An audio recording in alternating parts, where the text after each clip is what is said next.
A e dini se dikur Vlora ishte e mbushur me pirat? Jo, s'është legjend.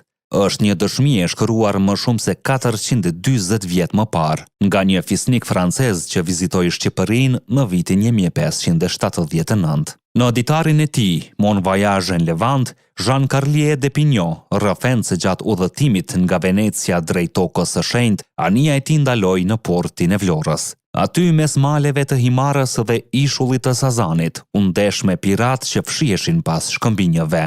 Sulmonin anijet dhe rëmbenin udhëtarët për shpërblim. Francezi përshkruan se si disa prej njerëzve të tij ranë rob, ndërsa të tjerë u shpëtuan fal ndihmës së vendasve shqiptar. Në qytet ai dëshmoi drejtësinë osmane në veprim, rrahje publike, dënime me kamgjik, e tregtar që blinin e shisnin mallra në një port plot jetë. Vlora, thot ai, ishte e bukur, e gjelbër dhe plot xhamie tregje, por edhe e mbushur me pirate fusta që sillnin plaçka nga deti. Ky rrëfim i vitit 1579, përkthyer në shqip nga albanologu Robert Elsie, është dëshmia e parë franceze për Vlorën, një copës e rrallë historie, që tregon se portet shqiptare dikur ishin skenë aventurash të pabesueshme. A do të doje të shije si dukej Vlora në atë kohë, mes piratëve e tregtarëve? Shkruaj poshtë në komente.